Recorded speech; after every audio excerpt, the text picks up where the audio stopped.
నమస్కారం metro news కి స్వాగతం. వైఎస్ఆర్ కాంగ్రెస్ పార్టీ నాయకులు చేస్తున్న చిల్లర రాజకీయాలను చూస్తుంటే తనకు చాలా బాధగా ఉందని మంత్రి పార్థసారథి అన్నారు. మంగళగిరిలోని టీడీపీ కేంద్ర కార్యాలయంలో మంత్రి పార్థసారథి మీడియాతో మాట్లాడారు. రాజకీయాలు హుందాగా ఉండాలని, విధ్వంసకర రీతిలో చేయకూడదని హితవు పలికారు. కూటమి పాలనలో కక్ష సాధింపులు ఉండబోవన్న ఆయన మాజీ సీఎం జగన్ బాగా ఫ్రస్ట్రేషన్తో మాట్లాడుతున్నారని చెప్పారు. తప్పు చేసిన వైసీపీ నాయకులపై చట్టపరంగా చర్యలు తప్పకుండా ఉంటాయని మంత్రి పార్థసారథి స్పష్టం చేశారు. ఒక ముఖ్యమంత్రిగా చేసిన వ్యక్తి సమాజానికి ఎటువంటి సందేశం అందిస్తున్నారో ఒకసారి ప్రజలందరూ కూడా అర్థం చేసుకోవాలని చెప్పేసి మనం చేస్తామని నేను గంజాయికి బానిసై సమాజంలో అరాచకాలు సృష్టిస్తూ ఆడపిల్లల్ని హింసిస్తూ అటువంటి వారి మీద పోలీసులు చర్యలు తీసుకుంటే మీరెళ్లి పరామర్శిస్తూ వస్తాం. శాసనసభ్యులుగా ఉన్న ఒక సోదరిని నీచాతి నీచంగా దిగజారి మాట్లాడితే వారిని మందలించాల్సింది పోయి, మీ పార్టీ నాయకుడిగా మందలించాల్సింది పోయి మీరు వారిని పరామర్శిస్తున్నారంటే మీ సొంత ఛానల్లో ఒక రాజధానిలోని మహిళలందరినీ మూకుమ్మడిగా నీచాతి నీచంగా కించపరుస్తూ మాట్లాడినా కూడా మీరు ప్రవర్తిస్తున్న తీరు కానివ్వండి, లేకపోతే మీరు చేస్తున్న పరామర్శలు కానివ్వండి, ఇవన్నీ కూడా సమాజానికి ఎటువంటి సందేశాన్ని ఇస్తున్నాయో మీరు అర్థం చేసుకోవాలి, మీరు ఆలోచించుకోవాలి, అదేవిధంగా ప్రజలు కూడా అర్థం చేసుకోవాలని చెప్పేసి మనం చేస్తామని నేను. ఆగస్టు 5వ తేదీన బీజేపీ రాష్ట్ర అధ్యక్షులు పీవీఎన్ మాధవ్ గుంటూరు పర్యటనకు రానున్నారని జిల్లా అధ్యక్షులు తిరుపతిరావు వెల్లడించారు. అరండలపేటలోని యోగి భవన్లో జరిగిన మీడియా సమావేశంలో జిల్లా అధ్యక్షులు తిరుపతిరావు, జిల్లా ఇన్ఛార్జి తమనంపూడి రామకృష్ణ పాల్గొన్నారు. ఈ సందర్భంగా వారు మాట్లాడుతూ ఆగస్టు 5వ తేదీన జరగనున్న శోభాయాత్రలో రాష్ట్ర అధ్యక్షులు పీవీఎన్ మాధవ్ పాల్గొంటారని చెప్పారు. అనంతరం శ్రీ కన్వెన్షన్లో భారీ ఎత్తున జరిగే విస్తృత స్థాయి కార్యకర్తల సమావేశంలో పాల్గొని దిశానిర్దేశం చేస్తారని వెల్లడించారు. ప్రతి ఒక్కరూ రాష్ట్ర అధ్యక్షులు పాల్గొనే కార్యక్రమాలకు విచ్చేసి జయప్రదం చేయాలని కోరారు. ఈ కార్యక్రమంలో బజరంగ్ రామకృష్ణ, తోట శ్రీనివాసరావు, వైవి సుబ్బారావు, నారాయణ రెడ్డి తదితరులు పాల్గొన్నారు. రేపు 5వ తారీఖు గుంటూరులో భారీ ఎత్తున శోభాయాత్ర జరుగుతుంది. ఈ యొక్క శోభాయాత్ర Guntur convention centre, inner ring road centre నుంచి గుంటూరు శ్రీ కన్వెన్షన్ వరకు శోభాయాత్ర జరుగుతుంది. ఈ శోభాయాత్రలో వేలాది మంది పార్టీ కార్యకర్తలు, అభిమానులు అందరూ కూడా పాల్గొంటారు. ఆర్ఎస్ఎస్ సంఘ శాఖకి వెళ్తారు వారు. దాని తర్వాత చాయ్ పే చర్చా కార్యక్రమం ఉంటుంది. ఆ తర్వాత మన గుంటూరులో ఉన్నటువంటి కొండా వెంకటప్పయ్య పంతులు గారి విగ్రహానికి పూలమాల వేస్తారు. తదనంతరం మన సిల్లీస్ డాబా దగ్గరికి వెళ్ళి శోభాయాత్రలో పాల్గొంటారు. ఆ శోభాయాత్ర అనంతరం శ్రీ కన్వెన్షన్ సెంటర్లో భారీ ఎత్తున విస్తృత స్థాయి కార్యకర్తల సమావేశం జరుగుతుంది. అవయవ దానంపై ప్రభుత్వం అవగాహన కార్యక్రమాలు చేయటం వలన ఎంతో మందికి కొత్త జీవితం ప్రసాదించవచ్చని రమేష్ హాస్పిటల్ డాక్టర్ మమత వెల్లడించారు. కృష్ణా జిల్లా కృత్తివెన్ను మండలం చందాల గ్రామానికి చెందిన చందు వీరవెంకట వసంతరాయలు అనే 52 సంవత్సరాల వ్యక్తికి యాక్సిడెంట్ జరిగి ఆస్టర్ రమేష్ హాస్పిటల్ నందు చేరారు. అయితే తలకు తగిలిన దెబ్బ వల్ల అతను అపస్మారక స్థితిలోకి వెళ్లినట్లు Aster Ramesh hospitals chief neurologist doctor Kumarvelu తెలిపారు. జీవన్ దాన్ ప్రమాణాలను అనుసరించి ఆయన కుటుంబ సభ్యుల అనుమతితో 2వ తేదీ బ్రెయిన్ డెడ్ అయినట్లుగా ప్రకటించి అవయవాలను వివిధ హాస్పిటల్స్కు కేటాయించామని డాక్టర్ మమత వెల్లడించారు. ప్రతి ఒక్కరూ అవయవదానంపై అవగాహన పెంచుకొని మరికొంతమందికి జీవితం ఇవ్వాలని సూచించారు. బ్రెయిన్ డెడ్ అయిన వసంతరాయల కుటుంబాన్ని జనసేన ఎమ్మెల్సీ హరిప్రసాద్, జిల్లా అధ్యక్షులు గాదే వెంకటేశ్వరరావు పరామర్శించి భరోసా ఇచ్చారు. ఈ కార్యక్రమంలో పార్టీ నాయకులు బిట్రగుంట మల్లిక, పాకనాటి రమాదేవి, తోట సత్యనారాయణ, చందు సాంబశివరావు తదితరులు పాల్గొన్నారు. వీర వెంకట వసంతరాయలు అని 53-year-old పేషెంట్, మైలవరం మండలం దగ్గర ఊరు నుంచి ఆయన రోడ్ ట్రాఫిక్ యాక్సిడెంట్ అయితే జీజీహెచ్లో ట్రీట్మెంట్కి జాయిన్ అయ్యారండి. బ్రెయిన్ డెత్ అయింది.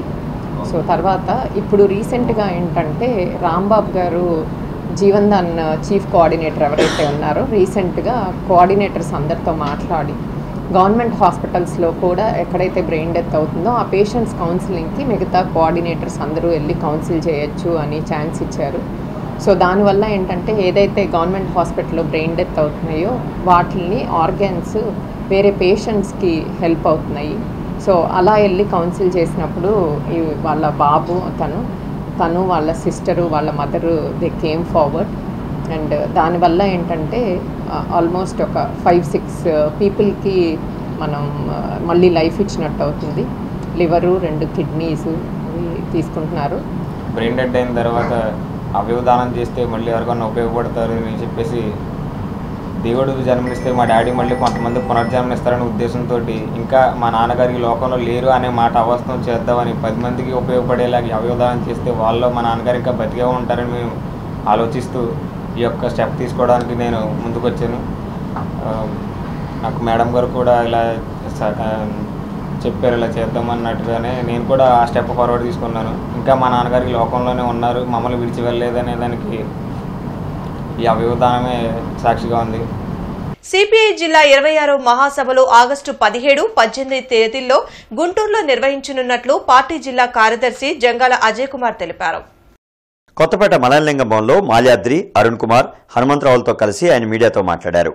దేశ సంపదను కార్పొరేట్ శక్తులకు దోచిపెట్టేలా ప్రధాని మోడీ నిర్ణయాలు తీసుకుంటున్నారని మండిపడ్డారు. ప్రజా సమస్యల పరిష్కారం కోసం భారత కమ్యూనిస్టు పార్టీ నిరంతరం పోరాటాలను కొనసాగిస్తుందని తెలిపారు. ఏ రాష్ట్రంలో అధికారంలో రాకపోయినా భారత కమ్యూనిస్ట్ పార్టీ 100 ఏళ్లు పూర్తి చేసుకొని తన యొక్క ఉద్యమ ప్రస్థానాన్ని మరింత మెరుగైనటువంటి పద్ధతుల్లో ముందుకు సాగుతూ ఉంది. ఇవాళ నరేంద్ర మోడీ అధికారంలోకి వచ్చిన తర్వాత ఎన్డీఏ ప్రభుత్వం దేశంలో మతోన్మాదాన్ని రెచ్చగొడుతూ అంబేద్కర్ రాజ్యాంగానికి తూట్లు పడిచే పద్ధతుల్లో రాజ్యహింసకి పాల్పడుతూ ఈ దేశంలో ఉన్నటువంటి కార్పొరేట్లకి మేలు చేసేటటువంటి పద్ధతుల్లో నరేంద్ర మోడీ ప్రభుత్వం ఉన్నది. అందుకని భారత కమ్యూనిస్ట్ పార్టీ ఆయా మహాసభల్లో దానిపైన అనేక రకాలైనటువంటి తీర్మానాలు చేసుకొని గుంటూరు నగర సమగ్రాభివృద్ధి లక్ష్యంగా ఈ మహాసభలు జరగబోతా ఉన్నాయని మీ అందరికి కూడా తెలియజేస్తూ Apex institute of English, DSR friends association, rainbow blood centre సంయుక్త ఆధ్వర్యంలో రక్తదాన శిబిరం జరిగింది. బ్రాడీపేటలోని ఎపెక్స్ ఇన్స్టిట్యూట్ ఆఫ్ ఇంగ్లీష్ క్యాంపస్లో జరిగిన రక్తదాన శిబిరంలో Nageswararao, DSR, doctor Neelima, doctor Naveen Chakravarthi, doctor Sudhakar పాల్గొన్నారు. ఈ సందర్భంగా ఎపెక్స్ నాగేశ్వరరావు మాట్లాడుతూ రక్తదానం చేయడం వలన ఎన్నో ప్రాణాలు కాపాడవచ్చని తెలిపారు. నేటి పరిస్థితుల్లో అన్ని దానాల్లో రక్తదానం గొప్పదన్నారు. అందుకే 18 నుంచి 70 సంవత్సరాల వయసు వారు ఎవరైనా రక్తదానం చేసి ప్రాణాలు కాపాడాలని కోరారు. నేషనల్ బ్లడ్ డొనేషన్ సందర్భంగా, ఫ్రెండ్షిప్ సందర్భంగా ఈ బ్లడ్ డొనేషన్ క్యాంపు నిర్వహించడం జరిగింది. ఈ ప్రక్రియలో డిఎస్ఆర్ ఫ్రెండ్స్ అసోసియేషన్ సభ్యులు, శ్రీ స్వామి వివేకానంద యోగా కేంద్ర సభ్యులు మరియు మా మిత్ర మండలి అందరూ వచ్చి ఈ రోజున ఇలా డొనేట్ చేయడం మాకు చాలా సంతోషంగా ఉంది. ముఖ్యంగా ఇలా నిర్వహించడం ముఖ్య ఉద్దేశం ఏంటంటే యువకుల్లో బ్లడ్ డొనేషన్ యొక్క ఇంపార్టెన్స్ ఏంటో తెలియజేయటం. ఈ ప్రక్రియలో 18 ఇయర్స్ నుంచి 60 ఇయర్స్ వ్యక్తులు, ఆరోగ్యవంతులు ఎవరైనా డొనేట్ చేయొచ్చు.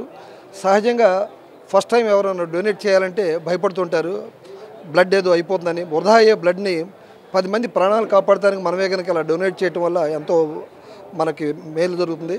ఇలా బ్లడ్ డొనేట్ చేసే వ్యక్తులు మన ఎదురుగా నడుస్తున్న దేవుళ్ళు లాంటి వాళ్ళు కనుక యువత ముందుకు వచ్చి 18 ఇయర్స్ నుంచి సంవత్సరానికి 3 సార్లు కన్వీనియంట్గా ఇవ్వచ్చు. అవగాహన సంస్థ కార్యాలయంలో హోమియో వైద్య విధానంపై ఆరోగ్య సభ జరిగింది. అరండలపేటలోని అవగాహన సంస్థ కార్యాలయంలో జరిగిన ఆరోగ్య సభలో ప్రముఖ హోమియో వైద్యులు డాక్టర్ కోటపాటి నాగేశ్వరరావు పాల్గొన్నారు. ఈ సందర్భంగా ఆయన మాట్లాడుతూ నేడు సమాజంలో ఆసుపత్రికి వచ్చే పేషెంట్ల రోగంపైనే డాక్టర్లు దృష్టి పెట్టి వైద్యం చేస్తున్నారని చెప్పారు. కానీ పేషెంట్ అలవాట్లను దృష్టిలో ఉంచుకొని వైద్యం చేయడం వలన పేషెంట్లకు పూర్తిగా న్యాయం జరుగుతుందని సూచించారు. ఈ కార్యక్రమంలో గోడవల్లి నాగేశ్వరరావు, జనవిజ్ఞాన వేదిక నాయకులు సిహెచ్ చల్మారెడ్డి, సిరసబల్లి కృష్ణారావు, కొండా శివరామరెడ్డి తదితరులు పాల్గొన్నారు. కొంతమంది బాగా డిసెంబరు, నవంబర్ చలికాలం కూడా దుప్పటి కప్పుకోవచ్చు. కొంతమందికి వచ్చేటప్పటికి మే నెల, జూన్ నెల ఎండలో కూడా కంపల్సరీగా దుప్పటి కప్పుకుంటే నిలబోతారు. ఇప్పుడంటే ఏసీలు వచ్చినాయి, ఏసీ 18 బంగారం పెడుకున్నప్పుడు ఇవన్నీ పక్కన పెట్టండి. న్యాచురల్గా చూస్తే ఎండాకాలం పగల పడుకున్నా కూడా దుప్పటి కప్పుకున్న వాళ్ళు కొద్దిమంది ఉంటారు. ఇక్కడ పగులుతారు, మనం కట్టించుకోం కాబట్టి. బట్ ఇవన్నీ మాకు చాలా ముఖ్యం మందు అవ్వడానికి. ఆ పేషెంట్ క్యాన్సర్ ఉండొచ్చు, కామన్ కోల్డ్ అయి ఉండొచ్చు, లేకపోతే మోషన్స్ అయి ఉండొచ్చు, ఏదైనా ఇలాంటి లక్షణాలు ఎన్ని స్పెసిఫిక్ పెక్యులర్ క్యారెక్టర్స్ అంటాం. ఇలాంటి లక్షణాలు ఉన్నప్పుడు దాని మీద బేస్ చేసుకొని మందిస్తాం. కానీ పేషెంట్ లివర్ ఎంత దెబ్బతింది, లేకపోతే హార్ట్లో హోల్ ఉందా, ఇవి కూడా కన్సిడర్ చేయాలి. అవి నెగ్లెక్ట్ చేస్తామని కాదు. They have got they its own importance. అయితే దానికంటే ముందు మాకు ఈ వ్యక్తిత్వం యొక్క పెక్యులర్ క్యారెక్టర్స్ చాలా ఇంపార్టెంట్. గుంటూరు పశ్చిమ నియోజకవర్గ ఎమ్మెల్యే గల్లా మాధవి ముందస్తు జన్మదిన సంబరాలు ఈరోజు అట్టహాసంగా జరిగాయి. ఈ సందర్భంగా ఎమ్మెల్యే జన్మదిన వేడుకల కేక్ను కట్ చేసి తలసేమియా బారిన పడిన చిన్నారుల కోసం భారీ రక్తదాన శిబిరాన్ని ఏర్పాటు చేశారు. చాంద్ మాట్లాడుతూ పశ్చిమ నియోజకవర్గాన్ని అభివృద్ధి పథంలో ముందుకు నడిపిస్తున్న గళ్లా మాధవికి భగవంతుడి ఆశీస్సులు మెండుగా ఉండాలని, ఆమె త్వరలో మంత్రి కావాలని ఆకాంక్షించారు. ఆ కూటమి నాయకులు ఉన్నారుగా, అక్కడ పెట్టేస్తాలేండు. ఈ కార్యక్రమంలో బీసీ సంఘం నాయకులు వేములకొండ శ్రీనివాస్, కూటమి నాయకులు, కార్యకర్తలు, అభిమానులు పెద్ద ఎత్తున పాల్గొన్నారు.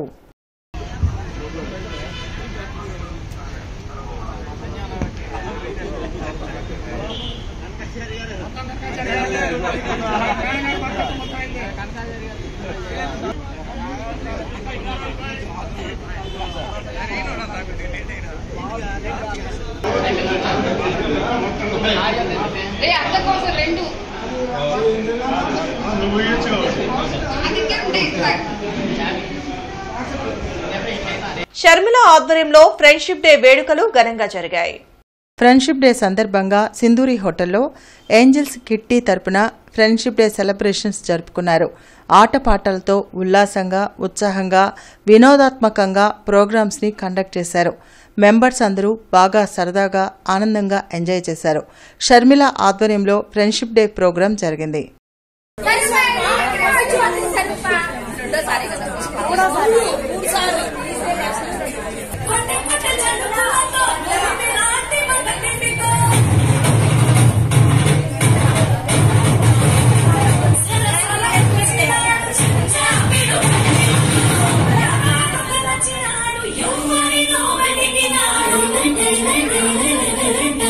జిల్లా కేంద్ర గ్రంథాలయం నందు come to the library every Sunday కార్యక్రమాన్ని నిర్వహించారు. ఈ కార్యక్రమానికి ముఖ్య అతిథిగా కొల్లిపర ఆనందరావు, రాధా వచ్చారు. ఈ సందర్భంగా ఆనందరావు మాట్లాడుతూ విద్యార్థి దశ నుండే గ్రంథాలయానికి రావటం అలవాటు చేసుకోవాలని, తరగతిలోని పాఠ్యపుస్తకాలే కాకుండా గ్రంథాలయాల్లోని పుస్తకాలను చదివి విజ్ఞానాన్ని పెంపొందించుకోవాలని విద్యార్థులకు సూచించారు. అనంతరం రాధా మాట్లాడుతూ ఈ గ్రంథాలయంతో మాకు 25 సంవత్సరాల అనుబంధం ఉందని, ఎంతో మందిని గొప్ప వ్యక్తులుగా తెచ్చిన గ్రంథాలయానికి మనమంతా వచ్చి పుస్తక పఠనం అలవాటు చేసుకుని భవిష్యత్తులో ఉన్నత శిఖరాలు చేరుకోవాలని విద్యార్థులకు సూచించారు. ఈ కార్యక్రమంలో deputy librarian Kandula Jhansilakshmi, assistant librarian Gunjupalli Srinivasarao, librarian Vemula Vijay Kumar, Rajeshwari, Vamsi తదితరులు పాల్గొన్నారు.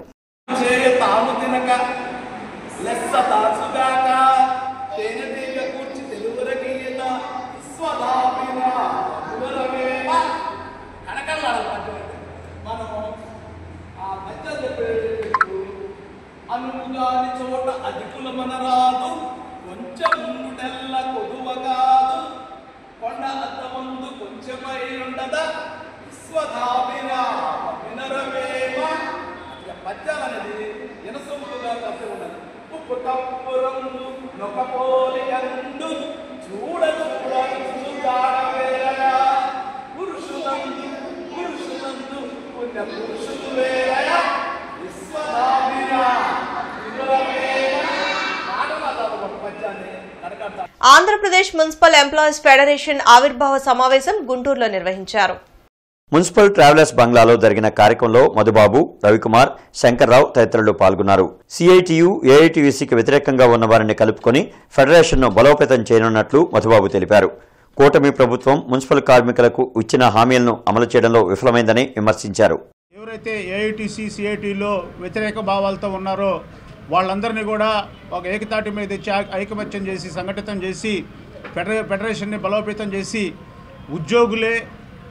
ఉద్యోగ నాయకులు కాబట్టి మా బాధలు మాకే తెలుస్తాయి కాబట్టి మేము ఉద్యోగుల్లో చైతన్యం తీసుకొచ్చి అవుట్సోర్సింగ్లో పనిచేస్తున్న ఇంజనీరింగ్, పారిశుద్ధ్యం అలాగే పర్మనెంట్ కార్మికులను కూడా సంఘటితం చేసి ప్రభుత్వంతో ముందు పోరాటాలు చేసి కార్మికులు, ఉద్యోగుల హక్కుల్ని కాపాడుతామని చెప్పినని ఈ సందర్భంగా తెలియజేస్తూ, ప్రధానంగా కూటమి ప్రభుత్వం మేనిఫెస్టోలో పెట్టిన విధంగా 25,000 రూపాయల జీతం ఉండే వరకు వాళ్ళకి సంక్షేమ పథకాలు ఏవైతే అమలు చేస్తామన్నారో అది సంవత్సరం దాటిపోయినా కూడా ఇంతవరకు సంక్షేమ పథకాలు మున్సిపల్ రంగంలో పనిచేస్తున్న ఏ కార్మికుడు కూడా అమలు కావటం లేదు. ప్రతి ఎమ్మటనే సంక్షేమ పథకాలు కూడా ప్రతి మున్సిపల్ కార్మికుడికి అవుట్సోర్సింగ్ కార్మికులకి అమలు చేయాలని చెప్పి ఆంధ్రప్రదేశ్ ప్రభుత్వ లైఫ్ టైం అచీవ్మెంట్ అవార్డు గ్రహీత గుంటూరు వాసి సీనియర్ సిటిజన్ పలకలూరి శివరావు రచించిన ఎడారి ఓడ వజ్రోత్సవ జ్ఞాపిక పుస్తక పరిచయ సాహిత్య సభ గార్డెన్స్ వెంకటేశ్వర స్వామి దేవాలయం శ్రీ పద్మావతి కళ్యాణ మండప వేదికలో జరిగింది. ముఖ్య అతిథిగా ప్రముఖ కవి గంటా మనోహర్ రెడ్డి హైదరాబాద్, విశిష్ట అతిథిగా డాక్టర్ రావి రంగారావు, గౌరవ అతిథిగా విమల సాహిత్య అధ్యక్షులు డాక్టర్ జల్ది విద్యాధర్, రచయిత ఏ శ్రీనివాసరావు, సంఘ సేవకులు బత్తుల మురళి, ప్రముఖ రచయిత్రి తాటికోకిల పద్మావతి, ధన్వంతరి ఆయుర్వేద నిలయం ఆధ్వర్యంలో ఉచిత ఎముకల పటుత్వ పరీక్షల క్యాంప్ గుంటూరులో జరిగింది. అరండల్పేటలోని ధన్వంతరి ఆయుర్వేద నిలయంలో జరిగిన మెడికల్ క్యాంపులో డాక్టర్ నీలిమ పాల్గొన్నారు. ఈ సందర్భంగా ఆమె మాట్లాడుతూ ప్రస్తుతం వయసు మీరిన వారు మోకాళ్ల నొప్పులు, కీళ్లు అరుగుదలతో బాధపడుతున్నారని అన్నారు. అటువంటి వారికి ఉచితంగా ఎముకల పటుత్వ పరీక్షలు నిర్వహించి మందులు ఇస్తున్నామని తెలిపారు. గత 4 సంవత్సరాలుగా ఇటువంటి మంచి కార్యక్రమాన్ని నిర్వహిస్తున్న ధన్వంతరి ఆయుర్వేద నిలయం నిర్వాహకులను అభినందించారు. ఈ కార్యక్రమంలో జయరాం, డాక్టర్ డివి హరిప్రసాద్ తదితరులు పాల్గొన్నారు. ఈరోజు ధన్వంతరి ఆయుర్వేద నిలయం నందు బిఎండి క్యాంప్ మా గురువు గారైన డాక్టర్ డివి హరిప్రసాద్ గారి దివ్యాశీస్సులతో స్టార్ట్ చేశామండి. మార్నింగ్ నుంచి నియర్లీ ఒక 40 మెంబర్స్ వరకు ఈరోజు ఇప్పటి వరకు చేయడం జరిగింది. బోన్ మినరల్ డెన్సిటీ అనేది తెలుసుకోవడానికి ఈ బిఎండి టెస్ట్ అనేది యూజ్ అవుతుందండి. అంటే ఇప్పుడు మనకి పెయిన్స్ అవన్నీ వచ్చింది, లేకపోతే ఆస్టియోఆర్థరైటిస్ కేసెస్ కానీ అట్లాంటివి రాకుండా ఉన్న ముందే మనం నివారణలాగా యూజ్ అవుతుందండి ఇది. అంటే వాళ్ళు ఎలా ఉంది, బోన్ డెన్సిటీ ఎలా ఉందనేది దీని ద్వారా మనం తెలుసుకోవచ్చు. వాళ్ళు ఏ స్టేజెస్లో ఉన్నారు, అంటే ఆస్టియోపీనియా స్టేజ్లో ఉన్నారా, ఆస్టియోపోరోసిస్ స్టేజ్లో ఉన్నారా, లేకపోతే ఇంకేదైనా వాళ్ళకి ఏదైనా డిసీజెస్ ఉన్నాయా, అలాంటివన్నీ పరీక్షించి ఈరోజు మెడిసిన్ ఇవ్వడం జరుగుతుందండి. ఇది మేము క్యాంప్ ఈరోజు మా సార్ ఆశీస్సులతో ఈరోజు మాత్రం మేము ఉచితంగా క్యాంప్ అనేది ఉచితంగా చేయడం జరుగుతుంది. సో ఈవినింగ్ వరకు కొనసాగుతుందండి, 5 వరకు. అన్నదాత సుఖీభవ పథకం ద్వారా ప్రతి రైతు అకౌంట్లో 7,000 రూపాయలు జమయ్యాయి. ఈ సందర్భంగా CM Chandrababu, deputy CM Pawan Kalyan చిత్రపటాలకు పాలాభిషేకం చేశారు. రాజుపాలెం మండల కేంద్రంలో CM Chandrababu Naidu, deputy CM Pawan Kalyan, MLA Kanna లక్ష్మీనారాయణల చిత్రపటాలకి పాలాభిషేకం చేసి స్వీట్లు పంచిపెట్టారు. అనంతరం విలేకరులతో సాంబశివరావు శ్రీనివాసరావు మాట్లాడుతూ రాష్ట్రంలో టీడీపీ కూటమి ప్రభుత్వం అధికారంలోకి వచ్చాక అభివృద్ధి, సంక్షేమం పరుగులు పెడుతుందన్నారు. మన దేశానికి అన్నం పెట్టే రైతన్న ప్రయోజనాల కోసం మన కేంద్ర ప్రభుత్వం మరియు రాష్ట్ర ప్రభుత్వం తీసుకున్న నిర్ణయానుసారం అన్నదాత సుఖీభావ పథకాన్ని అమలు చేస్తున్న సందర్భంగా దానికి కృతజ్ఞతగా ఈరోజు మన ప్రధానమంత్రి మోదీ గారికి, ముఖ్యమంత్రి చంద్రబాబు నాయుడు గారికి, డిప్యూటీ సీఎం పవన్ కళ్యాణ్ గారికి, అదేవిధంగా మన శాసనసభ్యుల వారు కన్నా లక్ష్మీనారాయణ గారికి కృతజ్ఞత తెలియజేస్తూ ఈరోజు కూటమి నాయకులందరూ మన రాజుపాలెం మండలం తరపున రాజుపాలెం గ్రామంలో పాలాభిషేకం చేయిస్తున్న సందర్భంగా అందరికీ ధన్యవాదాలు తెలియజేస్తున్నాను. కమిషనర్ పులి శ్రీనివాసులు అరండల్పేట, గుంటూరు వారితోట ప్రాంతాల్లో అనధికారిక కట్టడాలు, Brodipet, Pattabhipuram, JKC college road ప్రాంతాల్లో రోడ్లు, డ్రైన్ల ఆక్రమణలపై తీసుకోవాల్సిన చర్యలపై పట్టణ ప్రణాళిక అధికారులకు తగు ఆదేశాలు జారీ చేశారు. ఈ సందర్భంగా కమిషనర్ మాట్లాడుతూ జీఎంసీ పరిధిలో అనధికారిక నిర్మాణాలకు నోటీసులు ఇచ్చి కూల్చివేయాలని, నిర్దేశిత భవన నిర్మాణ ప్లాన్ లేకుండా, నిబంధనలు పాటించకుండా జరుగుతున్న నిర్మాణాలను ఉపేక్షించబోమని తెలిపారు. ప్రతి సోమవారం కలెక్టరేట్, ఎస్పీ, కార్పొరేషన్ కార్యాలయాల్లో ప్రజా ఫిర్యాదుల పరిష్కార వేదిక కార్యక్రమాన్ని నిర్వహిస్తున్నారు. ప్రజలు తమ సమస్యలను అధికారుల దృష్టికి తీసుకువెళ్లి వాటిని పరిష్కరించుకోవాలని ఉన్నతాధికారులు సూచించారు. కార్పొరేషన్ కార్యాలయంలో డైలీ వర్క్ కమిషనర్ జరగనుంది. జిల్లా, నియోజకవర్గ, మండల స్థాయిలో ఈ ప్రజా ఫిర్యాదుల పరిష్కార వేదిక కార్యక్రమం నిర్వహించనున్నారు. ఈ వార్తలు ఇంతటితో సమాప్తం. నమస్కారం.